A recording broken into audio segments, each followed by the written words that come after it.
అందరికీ నమస్కారం. నేను హరీష్ రంగోజీ. గతంలో విద్యాశాఖ మంత్రిగా పనిచేసినటువంటి బొత్స సత్యనారాయణ గారు మీడియా ముందుకొచ్చి తన అభిప్రాయాన్ని, తన ఆవేదాన్ని, తన బాధని పంచుకోవాలని కూర్చున్నాడు. మరి ఏంటో దీని మీద చిన్న విశ్లేషణ అయితే చేద్దాం. ఈ పరిణామంలోనే ఇప్పుడు ఈ రైతు ఏది పొగాకు రైతు వచ్చి ఇబ్బంది పడతారు. గత 5 సంవత్సరాలు లెక్కలే ఈ పరిణామంలోనే ఎప్పుడు లేని విధంగా ఎన్ఆర్జీఎస్ 80 రోజులు కూలీ రాకుండా ఇబ్బంది పడుతున్నారు. నాకు కరెక్ట్గా అర్థం అవ్వట్లేదు, కానీ నేనైతే పర్సనల్గా వ్యతిరేకించను.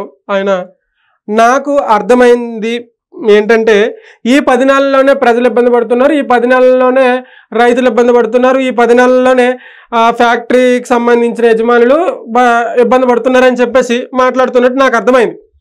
అయితే బొత్స సత్యనారాయణ గారికి ప్రజలు ఒకటే అడుగుతున్నారు, సార్ గతంలో మనం విద్యాశాఖ మంత్రిగా పనిచేసినప్పుడు మనం తెచ్చినటువంటి ఫలితాలు ఏంటి, మనం విద్యారంగాన్ని ఏ స్థాయికి తీసుకెళ్ళాము, గవర్నమెంట్ స్కూల్లో చదువుతున్నటువంటి విద్యార్థుల సంఖ్య ఏ మేరకు పెరిగింది, ప్రైవేట్ స్కూల్లో చదువుతున్నటువంటి విద్యార్థులు ఏ మేరకు తగ్గింది, ఇవి మీరు చెప్పాలి ఖచ్చితంగా అని చెప్పేసి ప్రజలు అడుగుతున్నారు.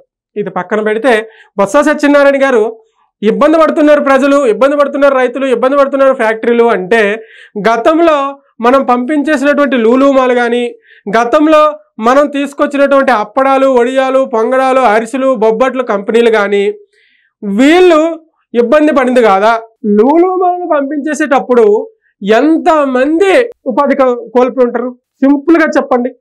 ఆ ఫ్యాక్టరీని అక్కడి నుంచి పంపించేసి, ఆ సంస్థను అక్కడి నుంచి పంపించేసి అప్పడాలు వడియాలకి మనం ప్రోత్సహించాము కదా. ఎందుకు ప్రోత్సహించాము అంటే, చిన్న స్థాయి బిజినెస్ని ప్రోత్సహించాలి, చిన్న స్థాయి బిజినెస్ని లేపాలి అని అప్పడాలు వడియాలని మనం ప్రోత్సహించాము. అంటే చిన్న స్థాయిలో 1,00,000 మంది ఉద్యోగ కల్పన జరుగుతుంది రాష్ట్రానికి. అది కాదు కదా అభివృద్ధి. అఫ్కోర్స్ చిన్న స్థాయి వ్యాపారస్తుల్ని, చిన్న స్థాయి బిజినెస్లని ప్రోత్సహించాలి. అది వేరే విధంగా, వేరే పద్ధతులు ఉంటాయి. అంతేగాని మనకి కమిషన్ రాలేదు, మనకి కమిషన్లు ఇవ్వలేదని చెప్పేసి సంస్థలను పంపించేసేటప్పుడు వాళ్ళు పడింది ఇబ్బంది కాదా అని ప్రజలు అడుగుతున్నారు. ఇక రైతాంగం దగ్గరికి వస్తే, మనం గతంలో అధికారంలో ఉండేటప్పుడు ధాన్యం ధర ఎంత ఉండే, బస్తా ధాన్యం ధర ఎంత ఉండే, ఇప్పుడు ఎంత ఉండే, ప్రజల కింద కామెంట్ రూపంలో తెలియజేయండి. ఇంకొక అంశానికి వస్తే, ఇప్పుడున్నటువంటి ప్రజలు కానీ, ఇప్పుడున్నటువంటి ఓటర్లు కానీ, ఇప్పుడున్నటువంటి సామాన్య ప్రజానికం మొత్తం చాలా హ్యాపీగా ఫీల్ అవుతున్నారు. ఫస్ట్ ఆఫ్ ఆల్ గవర్నమెంట్ ఉద్యోగస్తులు తను చాలా ఫ్రీగా ఉద్యోగాలు చేసుకోగలుగుతున్నారు. ఎందుకంటే చంద్రబాబు నాయుడు గారి హయాంలో, కూటమి ప్రభుత్వం హయాంలో ఎవరు కూడా లంచాలకు కానీ, ఎవరు కూడా మరే ఇతర యాక్టివిటీస్కి కానీ లోను గారు. అర్థమైందా? ఇది క్లారిటీగా ప్రజలకు క్లారిటీ ఉందని చెప్పేసి ప్రజలు అభిప్రాయపడుతున్నారు. ఈ 10 మంది కాలంలోనే చనిపోతే పెన్షన్ లేకుండా ఇబ్బంది పడుతున్నారు. ఈ 10 గంటల కాలంలోనే పరిశ్రమల దగ్గర వచ్చి ఇలాంటి కొట్టాలు జరిగి పరిశ్రమలు మూతపడే పరిస్థితి ఈ 10 నెలల కాలం దగ్గర చెప్పండి. ఈ 10 నెలల్లోనే భర్త చనిపోతే పెన్షన్ రాకుండా ఇబ్బంది పడుతున్నారు అంటున్నారు కదా. ఒక్కరిని తీసుకొచ్చి చూపించండి. బొత్స సత్యనారాయణ గారు, మీరు ఏదో మాట్లాడితే, మీరు అంత సీనియర్ ఉన్నటువంటి రాజకీయ నాయకుడు కూడా ఏ ఆధారాలు లేకుండా మాట్లాడుతుంటే కొంచెం ఇబ్బందికరంగానే ప్రజలు ఫీల్ అవుతున్నారు. ఎందుకంటే మీరు ఏదో మైక్ పట్టుకొని మాట్లాడిస్తే అది సరికాదు. బొత్స సత్యనారాయణ గారు ఖచ్చితంగా వాళ్ళు చూపించండి. ఖచ్చితంగా ఇప్పుడు ఎట్లా కూర్చున్నారు కదా, పక్కన వచ్చి తీసుకొచ్చి ఈమెకి భర్త చనిపోయాడు, ఈమెకి ఎందుకు పెన్షన్ రావట్లేదు, ఈమెకి ఏజ్ ఇంత అయింది, 60 సంవత్సరాలు దాటింది, ఈయనకి ఎందుకు పెన్షన్ రావట్లేదు అని తీసుకొచ్చి ఇక్కడ నిలబడి మాట్లాడించుంటే నేనే సెల్యూట్ కొట్టేవాడిని. అవేం లేకుండా ఏదో ఇష్టానుసారం మాట్లాడడం సరికాదని ప్రజలు అభిప్రాయపడుతున్నారు. బొత్స సత్యనారాయణ గారు, అది మీరు గమనించాలా.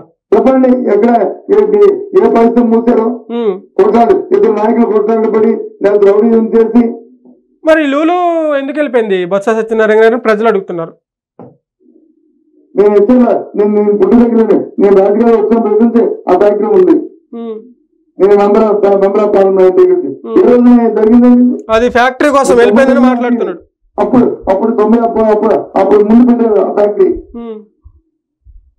ఫస్ట్ జేమార్ పెట్టారు, తర్వాత వచ్చి వాళ్ళు దాన్ని టేక్ ఓవర్ చేసుకోవడం జరిగాయి. ఎందుకంటే ఏమండి? సింపుల్గా ఒకటే చెప్తున్నా బొత్స సత్యనారాయణ గారు, మన హయాంలో జరిగినటువంటి పాలనకి ఈ హయాంలో జరిగినటువంటి పాలనకి చాలా తేడా ఉంది. చిన్న ఎగ్జాంపుల్ చెప్పి ఈ వీడియో ముగుస్తా. ఏంటి ఎగ్జాంపుల్ అంటే, నిన్న కాక మొన్ననే అంటే ఒక 2 days బ్యాక్ నా ఫ్రెండు తిరుమల తిరుపతి దేవస్థానానికి వెళ్ళడం జరిగింది. వెళ్ళిన తర్వాత అక్కడ దర్శనం చేసుకున్నాక తలనీలాలు ఇస్తాం కదా, తలనీలాలు ఇచ్చిన దగ్గర జనరల్గా మన హిందూ సాంప్రదాయాల్లో మన పల్లెటూరులో ఉన్నటువంటి వాళ్ళు ఏం చేస్తారంటే, తలనీలాలు అర్పించినప్పుడు ఒట్టిగా ఫ్రీగా అర్పించకూడదు. ఆ తలనీలాలు చేసిన వ్యక్తికి ఒక 10 రూపాయలు, 20 రూపాయలు, 50 రూపాయలు వాళ్ళ స్థాయికి తగ్గట్టు ఎంతో కొంత వాళ్ళకి వాళ్ళ ఇష్టమే. తలనీలాలు అర్పించుకున్న వాళ్ళు ఇష్టంగానే వాళ్ళకి కొంత అమౌంట్ ఇస్తారు. అది ఇవ్వాలని రూల్ కూడా లేదు, తిరుపతిలో ఎక్కడ ఇవ్వాలని రూల్ కూడా లేదు. కానీ వాళ్ళ మనస్సంతృప్తికి ఇస్తారు.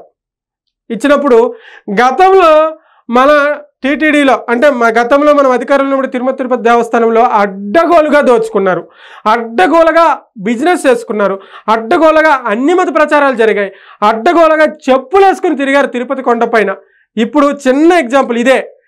ఆయన తలనీలాలు అర్పించిన తర్వాత, అయ్యా మీరు నాకు తలనీలాలు చేశారు కాబట్టి ఇదిగోండి ఒక 50 రూపాయలు తీసుకోండి టీ ఖర్చుని ఇస్తే, సార్ డబ్బులు మీరు లోపల పెట్టండి సార్, ఫస్ట్ మా ఉద్యోగాలు పోతాయి, డబ్బులు మీరు లోపల పెట్టండి సార్, మాకు డబ్బులు వద్దు, దయచేసి డబ్బులు లోపల పెట్టండి అని చెప్పేసి ఆయన దండం పెట్టి చెప్పాడంట.